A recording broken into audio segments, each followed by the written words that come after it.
ఎట్టి పరిస్థితుల్లో ఫిరాయింపుదారులను ప్రోత్సహించేది లేదు. వాళ్ళు ఖచ్చితంగా వాళ్ళు ప్రజాశిక్ష పడాల్సిందే, వాళ్ళు రావాల్సిందే, మళ్ళీ ఉప ఎన్నికలు జరగాల్సిందే. ఉప ఎన్నికలకు రావాలంటే ధైర్యం లేదు. లోకల్ బాడీ ఎన్నికలు పెట్టాలంటేనే ధైర్యం లేదు కాంగ్రెస్ పార్టీకి. ఉప ఎన్నికలు ఎదుర్కొనే ధైర్యం ఉందా?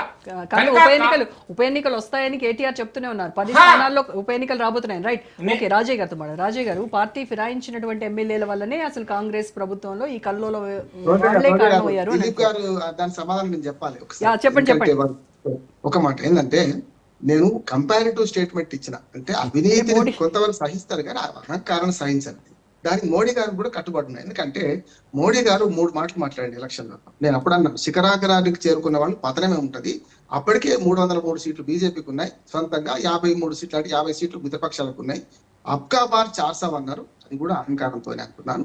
రెండోది 370 ఆర్టికల్ కాదు, 370 నేను సొంతంగా గెలుస్తాను. నేను ఆనాడు చెప్పాను స్పష్టంగా. దిలీప్ ఆచార్య గారు ఉన్నారు డిబేట్ లో, అయ్యా మీరు అధికారంలోకి వస్తారు కానీ తక్కువైతే సీట్లు పెరిగాయి అన్న.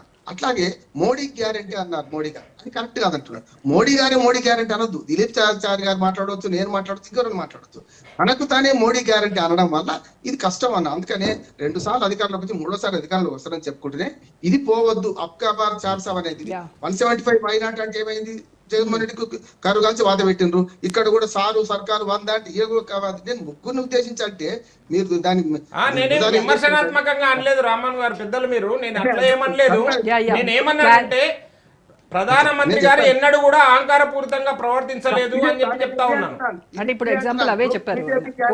నేను చెప్తాను, మీరు పార్టీ ప్రజాస్వామ్య పార్టీ, మిగతా అందరికన్నా మీరు వారసత్వ రాజకీయాలు లేవు ఒప్పుకుంటున్నా. ఏమంటున్నానంటే మీ ప్రజాస్వామ్య పార్టీలో బీజేపీ గ్యారంటీ అనండి, మోడీ గ్యారంటీ ఏంటి? మోడీ గ్యారంటీ మోడీ చెప్పుకుంటారా?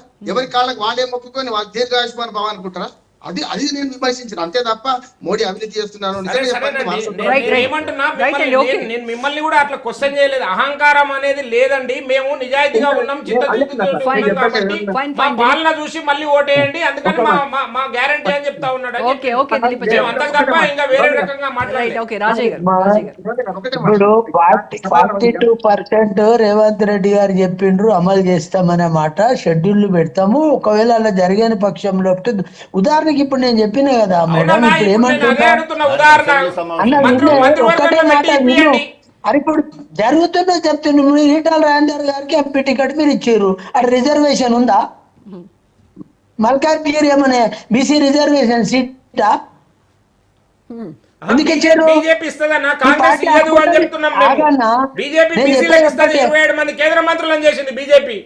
అదే విను ఒక మాట. పార్టీ అనుకున్నప్పుడు 42% కాదు 50% మంది కూడా బీసీలకు టికెట్లు ఇవ్వచ్చు, సీట్లు ఇవ్వచ్చు, రాజకీయంగా ఆదుకోవచ్చు. అది తప్పేం కాదు. బీసీ కులగణన అని చెప్పి చేసి 20 లక్షల మంది బీసీలను చంపిన వాళ్ళు మీరు బీసీలకు సీట్లు ఇస్తారా? మేము నమ్మాలి? నా చెవులలో పువ్వులు పెట్టుకొని 20 లక్షల మంది బీసీలను మర్డర్ చేసిర్రు, మీరు హత్య చేసిర్రు. ఎక్కడ పోయింది సంఖ్య? ఎక్కడ పోయింది 20 లక్షల మంది బీసీల సంఖ్య? మీరు మాట అంటే మోడీ గారు 10 ఇప్పుడు 21 జనాభా గణన చేయాలి, ఎందుకు చేయలేదండి? For your kind information Mohan అన్న, మీకు అందరికీ తెలిసిన విషయమే, 21లో కరోనా సందర్భంలో జనాభా లెక్కలు పోస్ట్ పోన్ అయినాయి. ఇప్పుడు ఒక సంవత్సరం అడిగేలా కాదన్నా. ఇప్పుడు రాజకీయాల కన్నా ముఖ్యంగా కర్ణాటకలో కులగణన చేసిర్రు, దాని వల్ల వచ్చిన ఫలితాలు ఏడ ఉన్నాయి?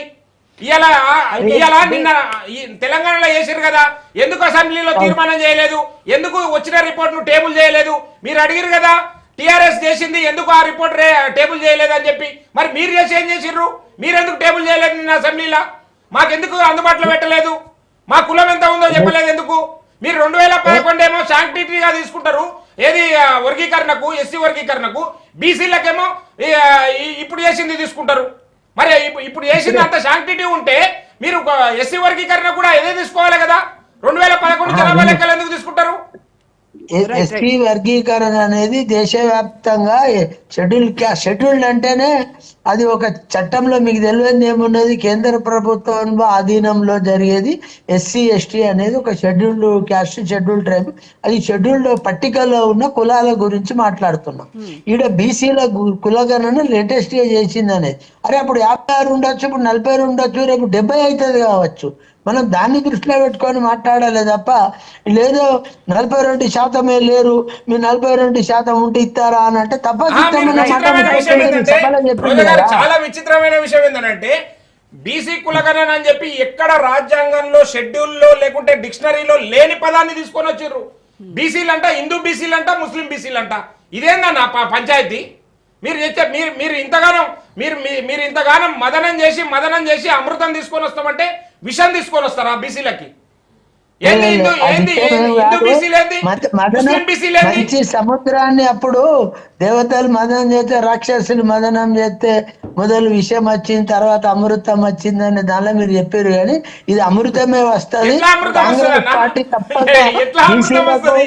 బీసీలకి న్యాయం చేస్తుంది, దళితులకు కూడా న్యాయం చేస్తుంది, విచిత్రమైన విషయం అన్ని ఏంటంటే వర్గాలకు కూడా క్రిస్టియన్లది న్యాయం చేసే లెక్కలేదు, దిశగా పార్సీలది రేవంత్ లెక్కలేదు, సర్కార్ జైన్లది లెక్కలేదు, ఓన్లీ పనిచేస్తుంది. ముస్లింలది మాత్రమే లెక్క ఉంది తెలుసుకోండి. కులగణనలో. ఓకే, రైట్ అండి. కులగణనలో రైట్, రైట్. అన్న క్రిస్టియన్ల లెక్క ఎక్కడ పోయిందన్నా?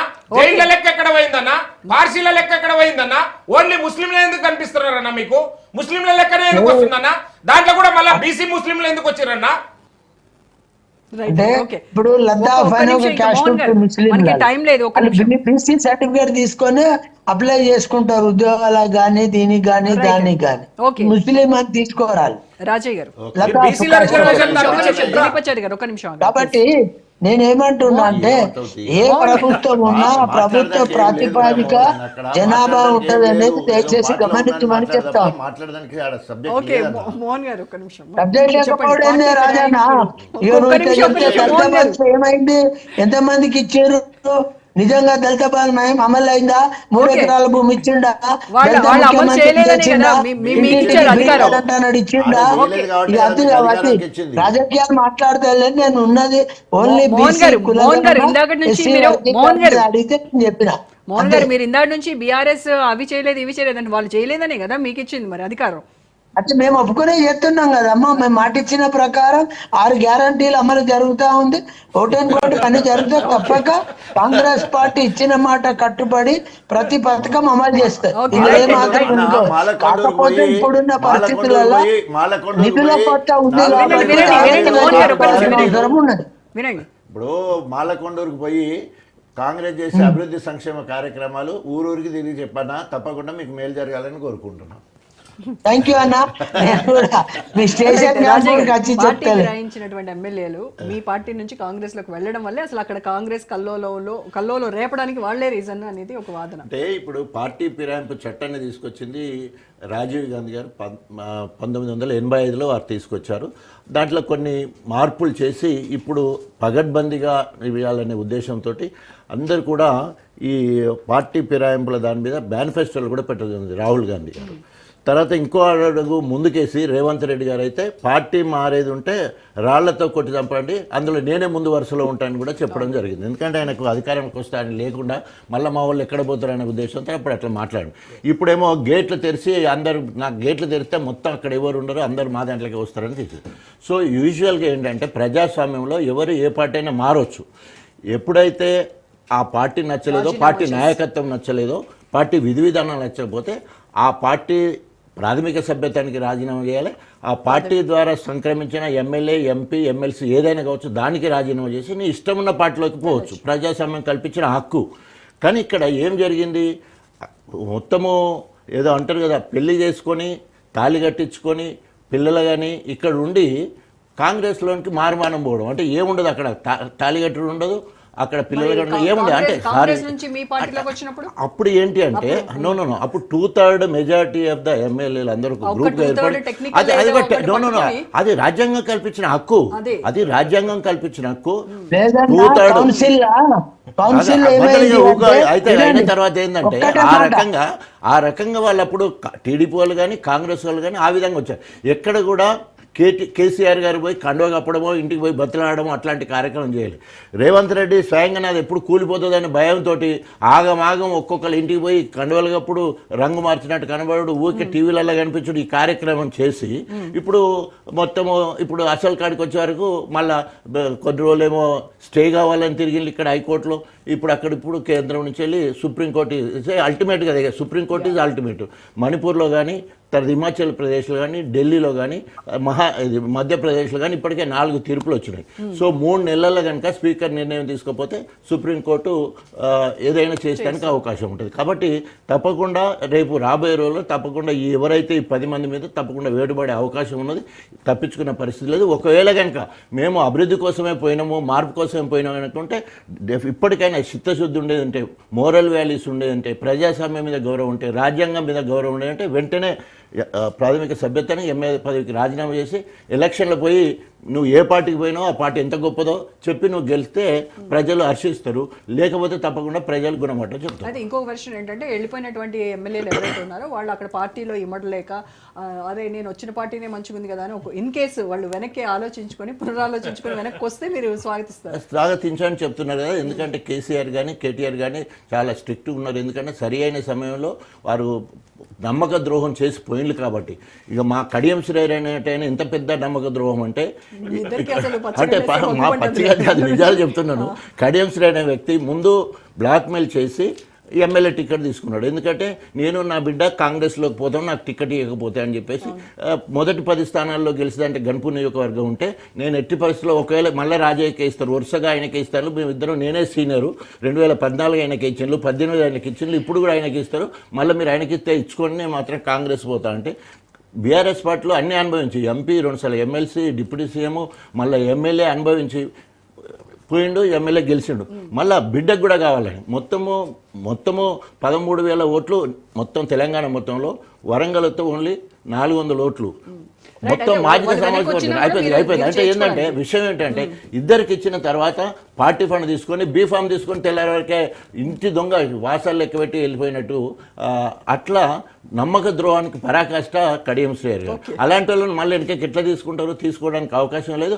ఎవరికొకరికి బుద్ధి చెప్పి చర్య తీసుకుంటేనే ప్రజలు ఇవాళ కాంగ్రెస్ ఏ పని చేయలేదు కాబట్టి కాంగ్రెస్ మీద వ్యతిరేకం, వ్యక్తిగా ఒక్క ఊరికి కూడా పోలేని పరిస్థితి వీళ్ళకి. ఎవరైతే పోతే అక్కడ కాంగ్రెస్ వాళ్ళు తిరగబడుతున్నారు.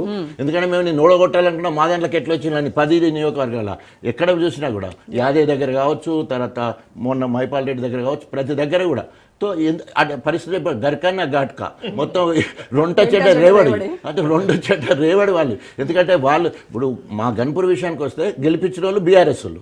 సో ఇవాళ కాంగ్రెస్ పోయినా కాబట్టి బీఆర్ఎస్ వాళ్ళు ఇవాళ కోపంగా ఉన్నారు.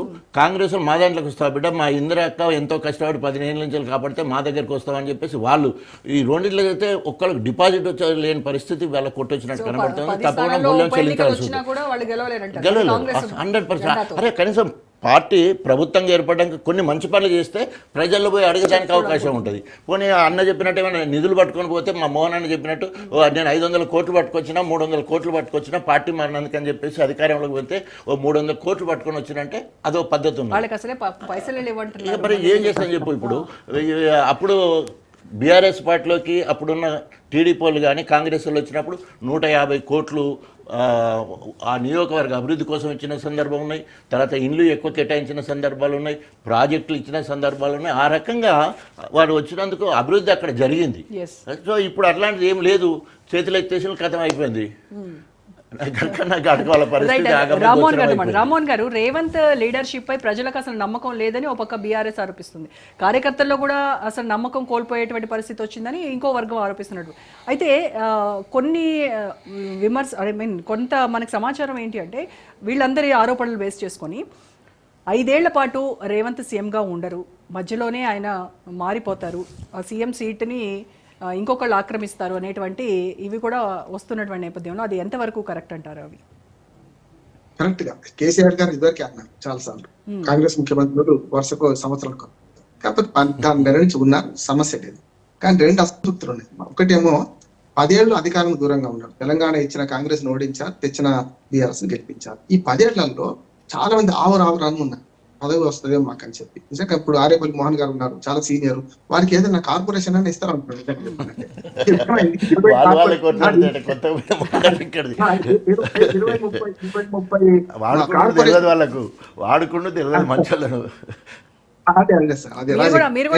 మోహన్ గారు ఏదో కార్పొరేషన్ వస్తుందని ఆశపడ్డారా?